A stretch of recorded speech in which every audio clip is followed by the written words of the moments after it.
ആലപ്പുഴയിലെ ഹൈബ്രിഡ് കഞ്ചാവ് കേസിൽ പ്രതികളെ ഇന്ന് എക്സൈസ് കസ്റ്റഡിയിൽ വാങ്ങും. റിമാൻഡിൽ കഴിയുന്ന തസ്ലീമ സുൽത്താന, ഭർത്താവ് സുൽത്താൻ അക്ബർ അലി, ഫിറോസ് എന്നിവരെയാണ് 3 ദിവസത്തേക്ക് കസ്റ്റഡിയിൽ വാങ്ങുക. പ്രതികളെ വിശദമായി ചോദ്യം ചെയ്തതിനു ശേഷം ഇരുവരുമായി ബന്ധമുള്ളവരെ വിളിച്ചു വരുത്താനാണ് എക്സൈസിന്റെ നീക്കം. ആലപ്പുഴയിലെ ഹൈബ്രിഡ് കഞ്ചാവ് കേസുമായി ബന്ധപ്പെട്ട് 25ലധികം പേരെയാണ് എക്സൈസ് ഇതുവരെ ചോദ്യം ചെയ്തത്. കസ്റ്റഡിയിൽ കഴിയുന്ന തസ്ലീമ സുൽത്താനയുമായി ബന്ധമുള്ള സ്ത്രീകളടക്കമുള്ളവരെ ചോദ്യം ചെയ്തിരുന്നു. കേസിൽ റിമാൻഡിൽ കഴിയുന്ന തസ്ലീമ സുൽത്താന, ഭർത്താവ് സുൽത്താൻ അക്ബർ അലി, കൂട്ടുപ്രതി ഫിറോസ് എന്നിവരെ 3 ദിവസത്തേക്കാണ് എക്സൈസ് കസ്റ്റഡിയിൽ ആവശ്യപ്പെട്ടിരിക്കുന്നത്. പ്രതികൾ ഉപയോഗിച്ചിരുന്ന മൊബൈൽ ഫോണിൽ നിന്ന് ലഭിച്ച വിവരങ്ങളുടെ അടിസ്ഥാനത്തിലായിരിക്കും ആദ്യഘട്ട ചോദ്യം ചെയ്യൽ. 3 പ്രതികളെയും ഒന്നിച്ചിരുത്തിയും ഒറ്റയ്ക്കിരുത്തിയും ചോദ്യം ചെയ്യും.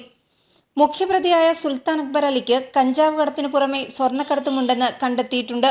ഇതിന്റെ കൃത്യമായ വിവരങ്ങൾ പ്രതികളിൽ നിന്ന് ലഭിക്കണം. സുൽത്താന പേര് വെളിപ്പെടുത്തിയ സിനിമാ മേഖലയിൽ നിന്നുള്ള നടന്മാരിൽ ചിലർക്ക് ചോദ്യം ചെയ്യലിന് ഹാജരാകാൻ ഉടൻ തന്നെ നോട്ടീസ് അയക്കും. കഞ്ചാവ് കേസിൽ കൊച്ചിയിൽ പിടിയിലായ ഷൈൻ ടോം ചാക്കോയ്ക്ക് തസ്ലീമ സുൽത്താനയുമായി ബന്ധമുണ്ടെന്ന് വെളിപ്പെടുത്തിയ സാഹചര്യത്തിൽ പ്രതികളെ വിശദമായി ചോദ്യം ചെയ്ത ശേഷം ഇവരുമായി ബന്ധമുള്ള സിനിമാ നടന്മാരെ വിളിച്ചു വരുത്താനാണ് എക്സൈസ് നീക്കം. ജനം, ആലപ്പുഴ.